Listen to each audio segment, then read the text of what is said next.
Eh bien, nous allons en profiter pour ouvrir la parole. On remercie Pierre pour les messages qu'il nous a apportés les 2 semaines, les 2 cultes précédents. Amen.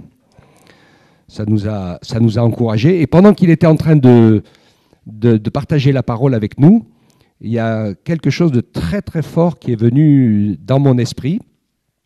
Et je vais donc le partager avec vous ce matin, qui est notre engagement à suivre le Seigneur Jésus, bien sûr, et cet engagement dans la foi pour une vie nouvelle qui nous dépasse, dans laquelle nous avons parfois du mal à entrer, selon ce que le Seigneur veut nous faire vivre et partager. Et attention pour nous, pour quand on y entre après, eh bien de ne pas faire nos œuvres selon nos envies, nos caractères et selon la chair. De pouvoir, donc c'est entrer dans nos limites, le message, et pas déborder de nos limites. D'accord ? Ok ? Alors, le premier verset, pour nous encourager à entrer, c'est Matthieu 21, 28 à 30. Qu'en pensez-vous ? Un homme avait 2 fils. Il s'adressa au premier et lui dit « Mon enfant, va travailler aujourd'hui dans ma vigne. » Il répondit « Je ne veux pas. » Mais ensuite il se repentit et il y alla. Il s'adressa alors au second et donna le même ordre. Celui-ci répondit « Je veux bien, Seigneur », mais il n'y alla pas. Alors le premier point que je voudrais relever pour nous, c'est important et intéressant, c'est que le Seigneur cherche des ouvriers et des ouvrières, pas juste des fans. Vous savez ce que c'est, les fans, hein, qui adulent la personne parce que ça leur plaît, parce que ça fait plaisir.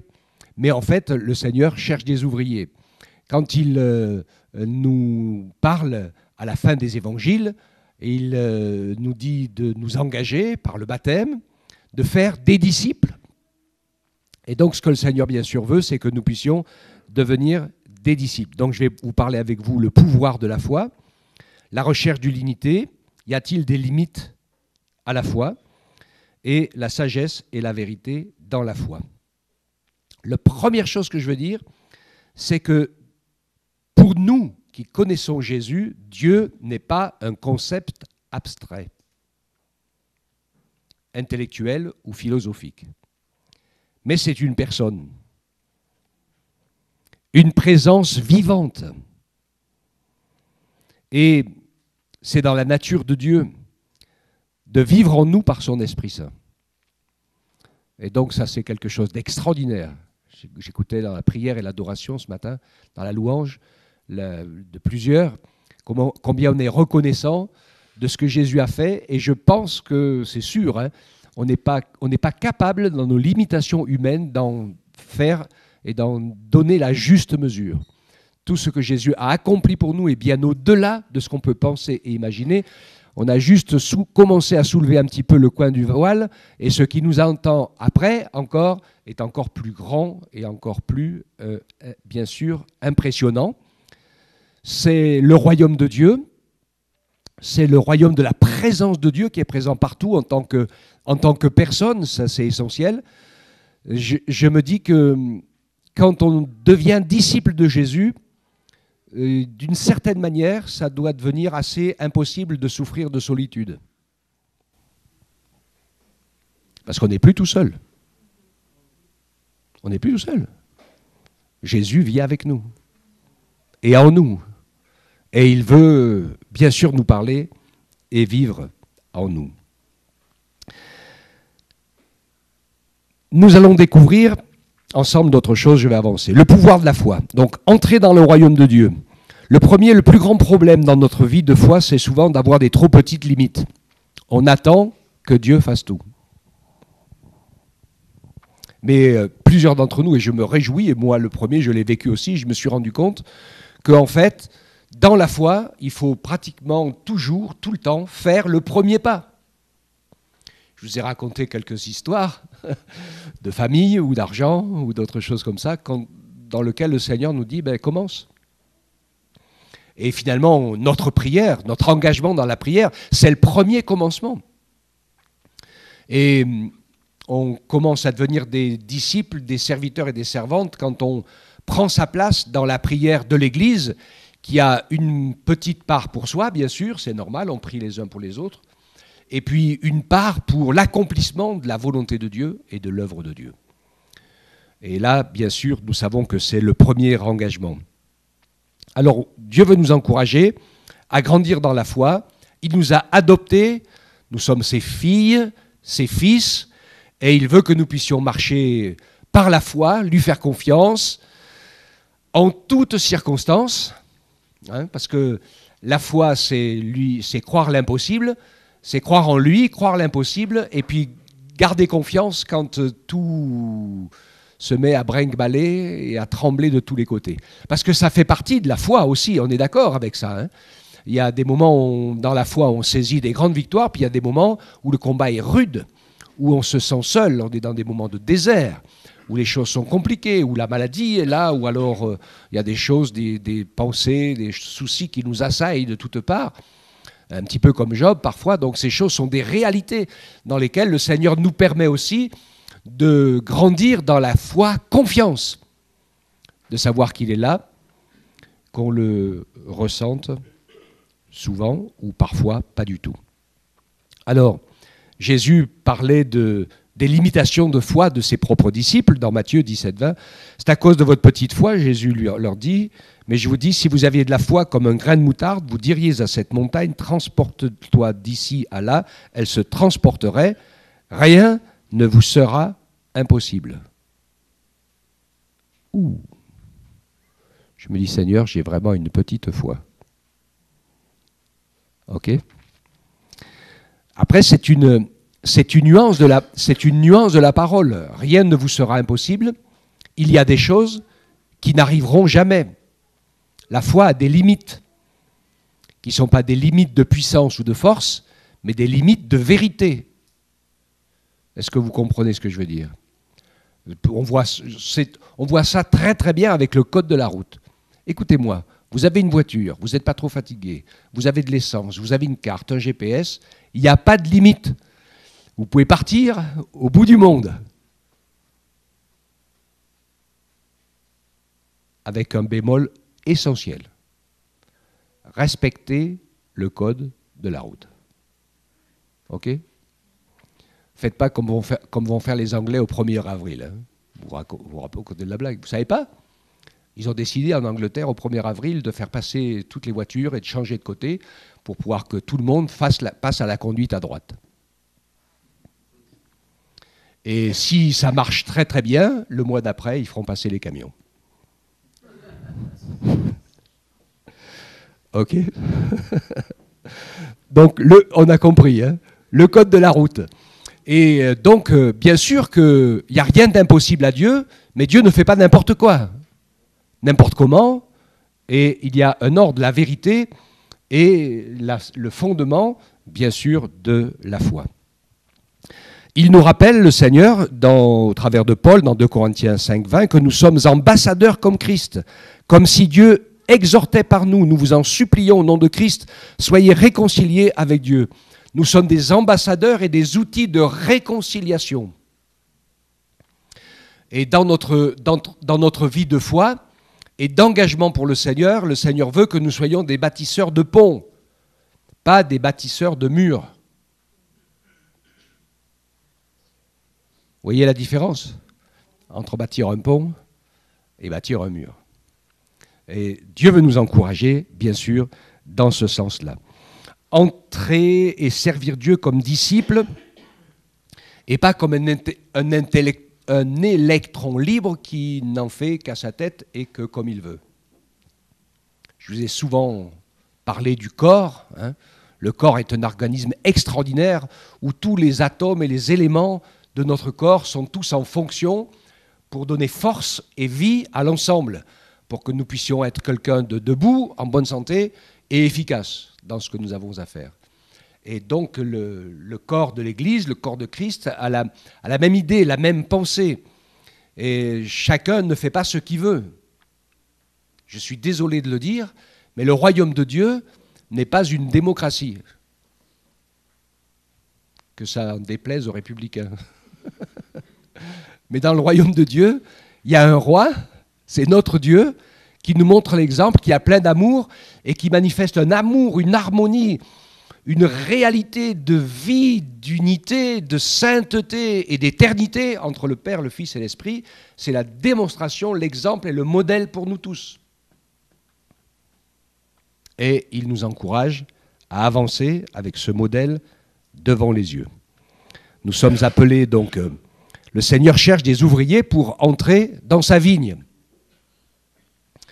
Et donc il veut nous encourager à cela, à pouvoir faire quelque chose pour lui. Est-ce que tout le monde fait quelque chose pour lui? Ne serait-ce que...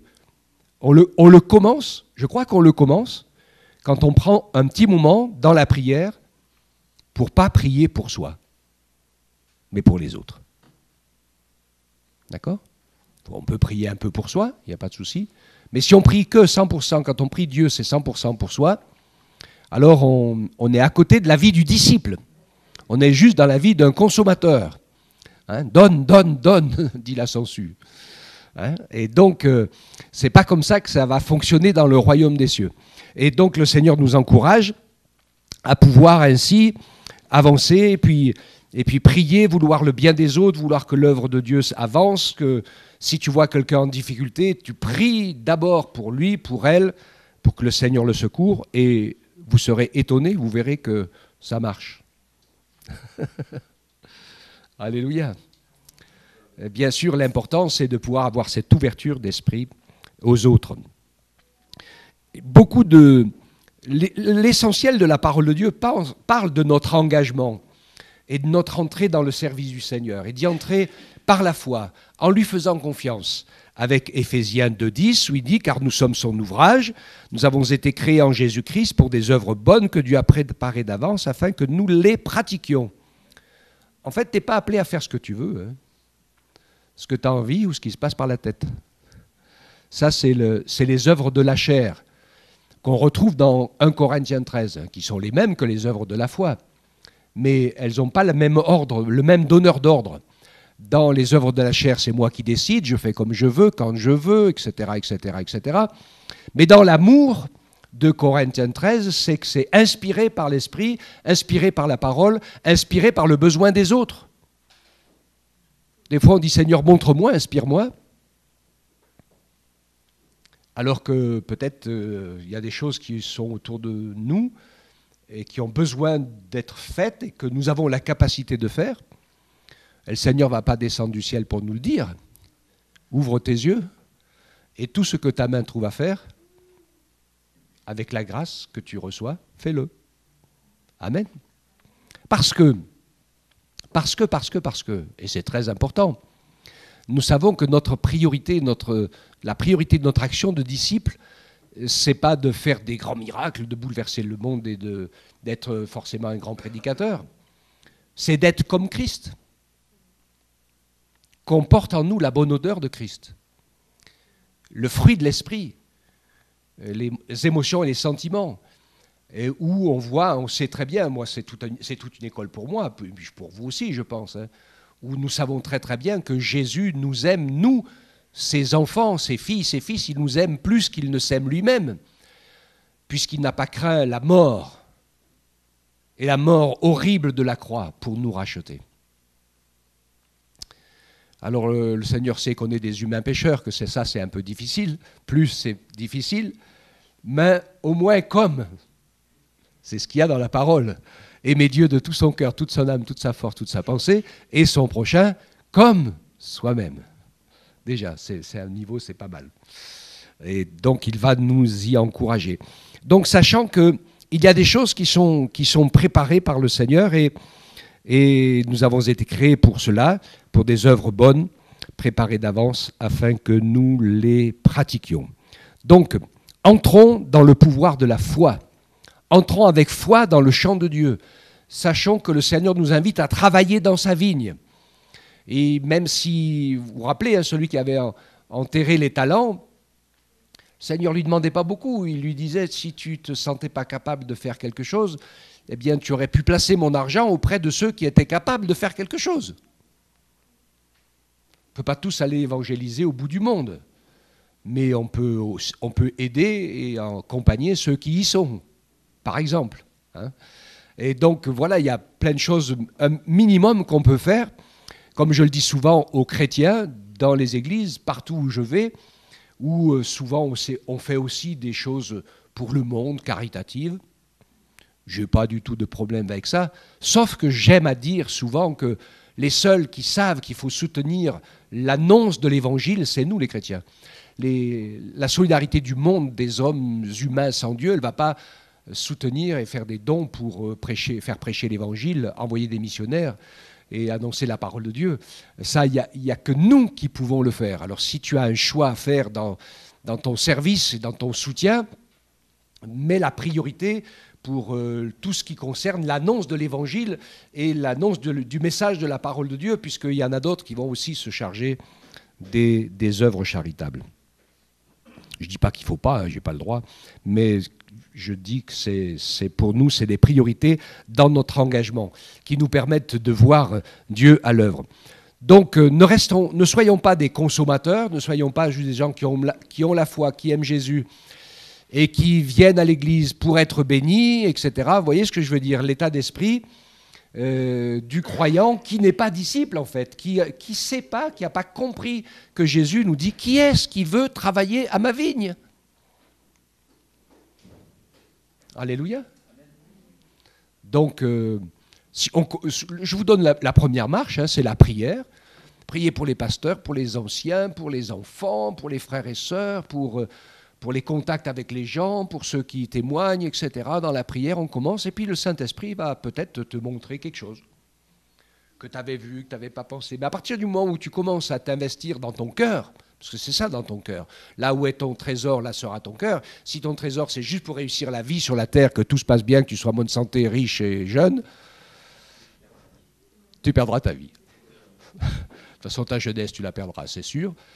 Ta richesse, tu la perdras aussi, de toute façon, ouais, parce que comme on dit toujours, on n'a jamais vu un coffre-fort sur un corbillard. Donc, à un moment donné, c'est sûr qu'on laissera tout.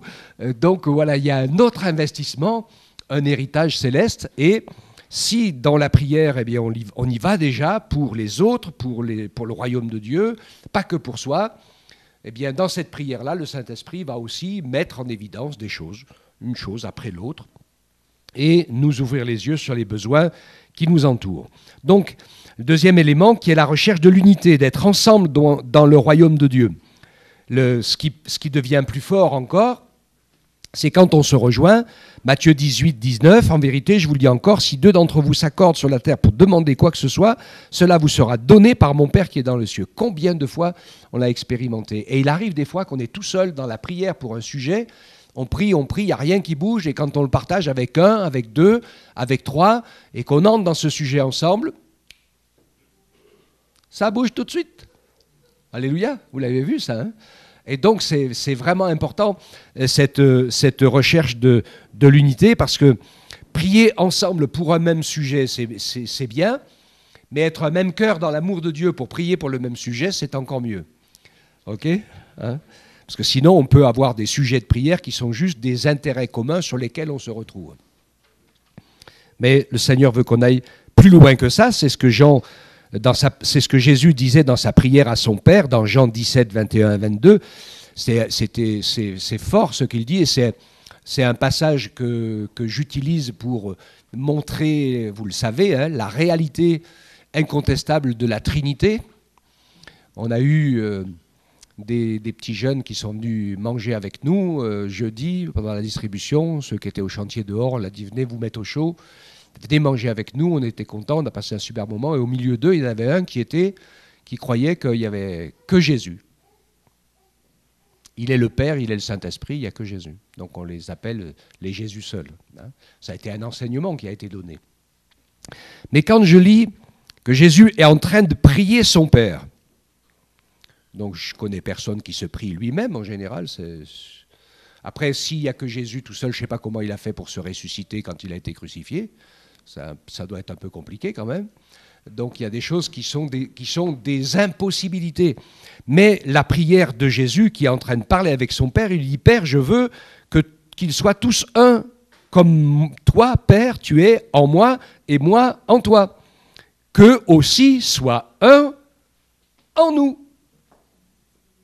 Il veut la même chose. Alléluia. Et cet un, c'est l'unité.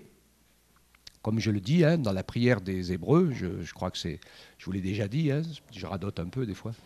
Nous, on dit on croit en un seul Dieu, mais les Hébreux, les Juifs, quand ils prient dans leur prière, Shema Israël, Adoshem Elokeinu, Adoshem Ea, etc., Dieu est un. L'Éternel est notre Dieu, l'Éternel est un. D'accord? Ça n'a pas la même consonance. Dieu est un. Donc il veut que nous soyons un. La recherche de l'unité, c'est important. Ça a la priorité sur le fait d'avoir raison ou pas raison. D'être premier ou pas premier, premier ou dernier, notre place, c'est de second ordre. L'unité est prioritaire. D'accord ? Maintenant, je vais rentrer avec vous un petit peu dans ce que j'appelle, moi, les limites de la foi. Y a-t-il des limites à la foi? Alors, je vous l'ai dit un peu. J'ai dit oui, les limites de la foi, c'est les fondements de la vérité. Oui, les limites de la foi, c'est la sagesse de la volonté de Dieu. Dieu ne fait pas le mal. S'il est tout-puissant, il peut tout faire. Mais il ne le fait pas le mal. Jamais. Parce que ce n'est pas dans sa loi, ce n'est pas dans sa nature, ce n'est pas dans son plan. C'est pas ça qu'il fait. Lui, il fait toujours le bien. D'accord ? Et donc, il y a un des problèmes qui arrive parfois quand certains responsables dans le service de Dieu débordent ou dépassent leurs limites. Même des fois des pasteurs. Il y a des pasteurs, des fois, ils se conduisent comme s'ils étaient des tyrans. Et c'est pas bien. Il ne faut pas dépasser ses limites. Dieu nous a donné... Alors, vous comprenez, mon message de ce matin, c'est mets-toi des coups de pied aux fesses pour entrer dans la foi, dans tes limites, pour ne pas rester à côté et de ne pas être un instrument utile et transformé dans l'œuvre de Dieu. Entre, prie, sers, vas-y, et puis le Seigneur est avec toi. Mais pense que tu as des frères et des sœurs et que Dieu t'a donné un service, un ministère, dans lequel tu as des limites et tu ne débordes pas. Si tu es à la louange, tu ne t'occupes pas de la bibliothèque. Sauf si on te le demande. Par exemple. OK ? Parce qu'on peut toujours rendre service. C'est vrai que c'était important de pouvoir avoir de nombreuses capacités, parce que quand il y a besoin de dépanner et de rendre service, on peut le faire. Ça, c'est bien. Comme Jean-Pierre qui est retourné à la maison chercher son ordinateur pour qu'on puisse voir Jérémie ce matin. Alors des fois, ça ne paraît pas comme ça. Nous, on ne le voit pas. C'est pour ça que ça pagaillait un peu à un moment donné. Là. Ils avaient un peu des soucis avec les nouveaux branchements. Mais vous inquiétez pas, vous connaissez les chants par cœur. Vous ne vous laissez pas perturber. OK ? Donc, on a passé un super moment dans la présence de Dieu. On passe des super moments dans la présence de Dieu. Donc, c'est essentiel pour nous de pouvoir être confiants dans le Seigneur. C'est lui qui est le maître et c'est lui qui est au contrôle. Alléluia. Ne soyons pas trop contrôlants, parce que ça met la pression. Et donc, dans nos limites, 2 Corinthiens 10, 12 à 13, nous n'avons pas à nous égaler ou à nous comparer à quelques-uns de ceux qui se recommandent eux-mêmes. Mais en se mesurant à leur propre mesure et en se comparant à eux-mêmes, ils manquent d'intelligence. Pour nous, nous ne devons pas nous glorifier hors de toute mesure. Nous prendrons au contraire pour mesure le domaine que Dieu nous a départi en nous faisant parvenir jusqu'à vous. Alors c'est un verset avec lequel on peut tourner dans plusieurs sens, mais pour le dire, il y en a qui se sont autoproclamés pasteurs et qui n'ont jamais été appelés par Dieu. Ça existe, Donc, il ne faut pas le faire. Et puis, quand on a un service, que Dieu nous donne un service dans un domaine, alors restons dans notre domaine, remplissons-le du mieux possible, de toutes nos forces, faisons des progrès dans notre service, mais n'empiétons pas sur le domaine de nos voisins. Ok ? Alors, des limites à la foi, oui, dans le principe de l'amour de la vérité. Il y a des choses que Jésus ne fait pas. De mettre quelqu'un dans la honte, dans la misère, ou de dévoiler sa misère au grand public. Jésus ne fait jamais ça. Et si le Seigneur te montre qu'il y a quelque chose qui ne va pas dans la vie de quelqu'un, c'est pour que tu pries d'abord. Et c'est ce qu'on fait avec les anciens de l'Église. Quand Dieu nous montre des choses, on prie, on se met en prière, tous. Que Dieu fasse grâce. Et la plupart du temps, ça n'a même pas besoin d'aller plus loin. Parce que dans la prière, des frères, des sœurs, dans le secret, eh bien les choses se règlent paisiblement et elles n'existent plus. Au nom de Jésus. Amen.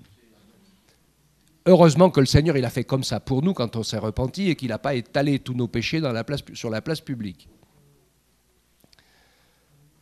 Alléluia. Donc Dieu peut tout, mais il y a des limites. Et même en Dieu, dans le fonctionnement entre le Père, le Fils et le Saint-Esprit, chacun a son domaine de fonctionnement. Et ça, c'est important. Ce n'est pas le Père qui a sacrifié sa vie sur la croix pour mourir pour nos péchés. C'est le Fils. Hein ? Et le Père, il a soutenu toute chose par sa parole puissante pour que tout puisse s'accomplir. Et le Saint-Esprit, il a ressuscité des morts. Il l'a, je fais un raccourci rapide, hein, il l'a planté dans le sein de Marie pour qu'il puisse avoir un corps, et il l'a ramené à la vie après avec un corps glorifié qui n'a plus aucune limite matérielle et physique. Alléluia. C'est réjouissant ça parce que c'est ce qui nous attend. Hein, quand le Seigneur nous ressuscitera, qu'il nous emmènera dans sa présence. Alléluia. Donc les limites de la foi par l'amour de la vérité et par la saine doctrine, évidemment, qui fait que c'est important qu'on connaisse la Bible, qu'on soit enseigné dans la Bible, qu'on apprenne les critères d'interprétation, parce que le Seigneur dit qu'il faut tout quitter, parfois même les siens, à cause de la foi. Pour le suivre lui, parfois on est obligé de quitter, ça arrive. Mais il nous dit aussi dans sa parole que celui qui abandonne les siens et qui ne prend pas soin des siens, il est pire qu'un infidèle. Donc qu'est-ce qu'on fait entre les deux ? Hein ? On sait qu'en fait, le pilote qui va être entre les deux, c'est l'amour. Et je sais que dans certaines familles, parfois ça a été un peu difficile quand quelqu'un a voulu suivre Jésus. Et par amour pour Jésus, ça a coincé. Je me rappelle d'une famille où ils se sont convertis à Jésus et tous leurs frères et sœurs les ont tous jetés, abandonnés, ils ne voulaient plus les voir. Et ça a été très dur. Et la bataille et la bagarre, elle a duré pendant presque 20 ans. Et puis tout d'un coup, et eux, ils priaient pour eux, et ils ont toujours été pleins d'amour et de gentillesse. Et s'il y avait une petite porte qui s'entrouvrait, ils bénissaient. Et puis plus de 20 ans après, eh bien, presque toute la famille, les sœurs qui étaient nombreuses, se sont converties. Il y a eu une vague de la grâce de Dieu, et ils se sont rendus compte, en fait, que leur comportement à leur égard était humainement et naturellement impossible. Qu'il n'y avait que Dieu qui pouvait donner, avec toutes les méchancetés qu'ils leur ont fait, qu'il n'y avait que Dieu qui pouvait leur donner d'aimer comme ça. C'est pas évident, hein ? Quand ça dure des années, ça ne se règle pas toujours tout de suite. Quelle patience ! Mais la patience de Dieu, c'est notre salut, hein ? Et ça, notre patience, ça l'est aussi pour ceux qui sont autour de nous. Donc les limites de la parole, bien sûr. Et je rappelle ce verset en terminant, que le Seigneur prie son Père pour que nous soyons tous un, comme toi, Père, tu es en moi et moi en toi, qu'eux aussi soient un en nous, afin que le monde croie que tu m'as envoyé.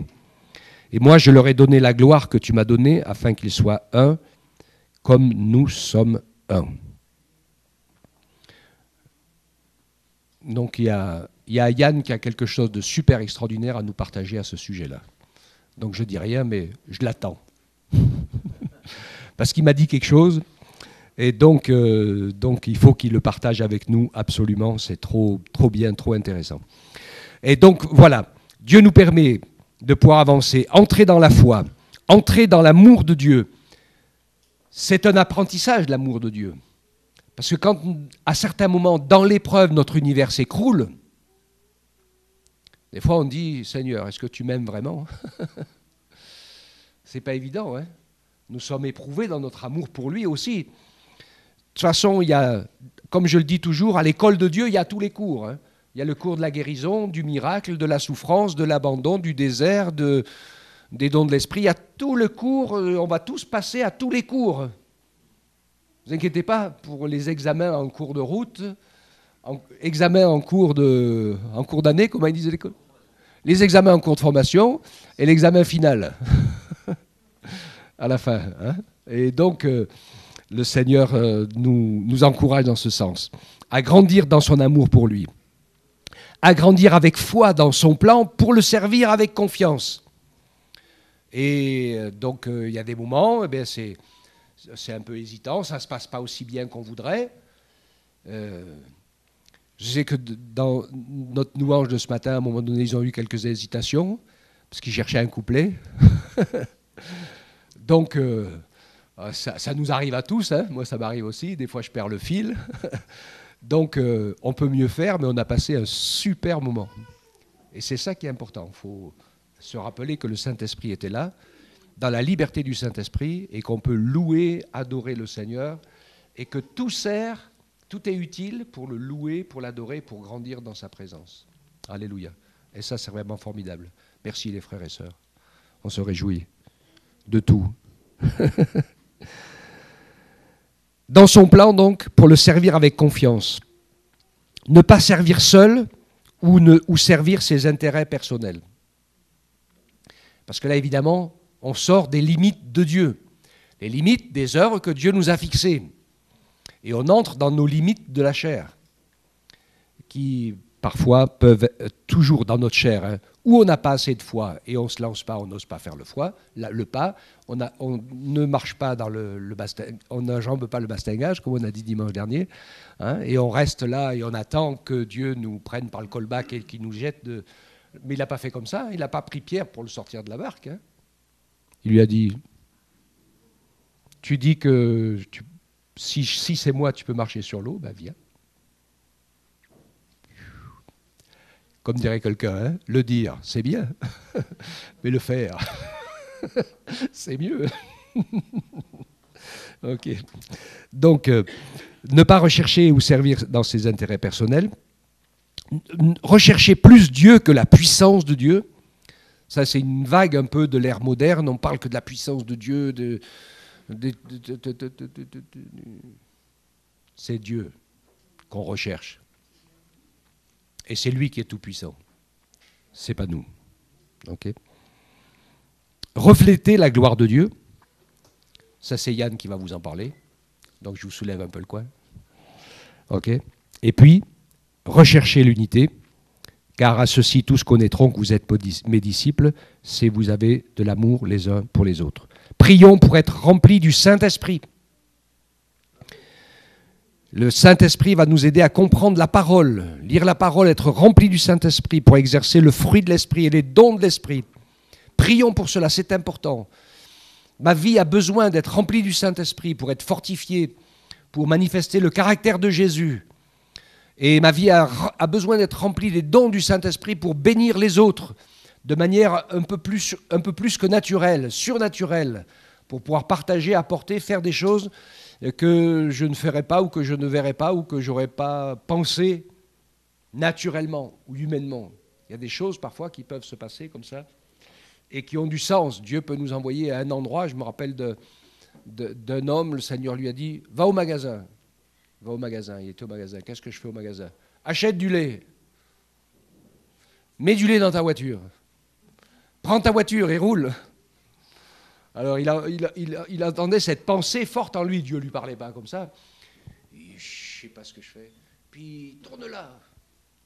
Ça lui prend comme ça. Il tourne. Arrête-toi dans cette porte. Monte au 3e étage.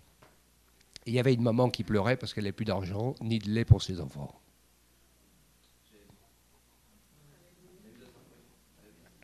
Et c'est pas arrivé qu'une fois, ce genre de choses, et plein de choses dans plein de domaines, que Dieu nous permette ainsi d'être remplis du Saint-Esprit pour bénir les autres. Alléluia.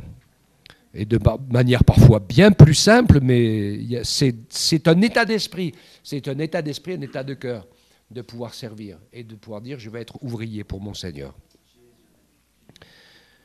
Voilà. Et quand il y a quelque chose qui déborde, que ce soit le Saint-Esprit qui déborde de nous, pas nous, avec notre chair. Il y a des choses qui sont tellement impressionnantes parfois. J'ai vu une réunion où, dans le silence total, il y a eu plusieurs miracles, des convictions de péché, des gens qui ont commencé à tomber à genoux, à se mettre à pleurer, à être touchés par l'Esprit de Dieu. Il n'y avait pas un bruit, pas une mouche. On n'est pas obligé d'hurler pour que Dieu soit puissant. Hein. C'est pas... Ça, c'est souvent la chair. Hein. Donc, mais on a besoin d'être rempli du Saint-Esprit. Et parfois, quand c'est un peu bruyant, c'est qu'il y a une grosse déchirure entre notre chair et l'inspiration du Saint-Esprit qui fait le ménage. Il y a quelque chose qui est en train de mourir en nous. Et donc, Dieu est bon. Alléluia. Donc, entrons dans nos limites. Ne servons pas Dieu en dessous de ce qu'il attend de nous. Et c'est essentiel d'y penser. Je peux tout par celui qui me fortifie. Amen. Par la foi. Déborde pas de tes limites non plus. Marche pas sur les pieds des autres. Ne t'occupe pas des affaires qui ne te regardent pas. Et si Dieu te montre quelque chose, prie. Avec foi. Pour que le Seigneur agisse et intervienne. Amen. Sois béni, Seigneur. On te loue. Combien on te rend grâce. Ton amour est tellement respectueux, plein de douceur. Et tu nous regardes toujours avec des yeux d'amour, avec des yeux où tu espères le meilleur, que les choses vont avancer, à changer. Donne-nous les mêmes yeux, donne-nous les mêmes cœurs. Donne-nous ton esprit, ton fruit, Seigneur. Moi, le premier, j'en ai tellement besoin. Fais-nous la grâce, Seigneur, de croire, de te faire confiance, même quand ça secoue, même quand ça ne va pas, de te louer, de se réjouir en toi, parce que tu es là, tu ne changes pas. Ce n'est qu'un peu de notre vieille nature qui meurt. Fais-nous grâce, Seigneur. Et puis de notre côté, apprends-nous à être bienveillants et respectueux avec tous ceux qui nous entourent, Seigneur. À vouloir le meilleur pour eux avant nous. Merci de te glorifier dans chacune de nos vies et de faire de chacun d'entre nous un instrument pour ton Saint-Esprit de bénédiction, pour notre famille, pour les nôtres, pour ceux qui nous entourent, même si des fois ce n'est pas facile. Donne-nous la patience, donne-nous l'amour, donne-nous le cœur qu'il faut, donne-nous ton cœur, Seigneur. Sois béni et loué, Père. Nous comptons sur ton aide pour y arriver, parce que nous n'y arriverons pas par nous-mêmes, Seigneur, mais en nous remplissant de ton esprit, en nous remplissant de ta parole, nous allons y arriver. Nous allons progresser, nous allons grandir. Merci de glorifier ton nom au milieu de nous, de tes enfants, de nos petits, Seigneur, de notre jeunesse, de nos personnes âgées, de nos familles, des couples. Seigneur, glorifie ton nom dans chacun de tes enfants. Oui, notre Père, au nom de Jésus. Amen. Amen. Alléluia. Soyez bénis.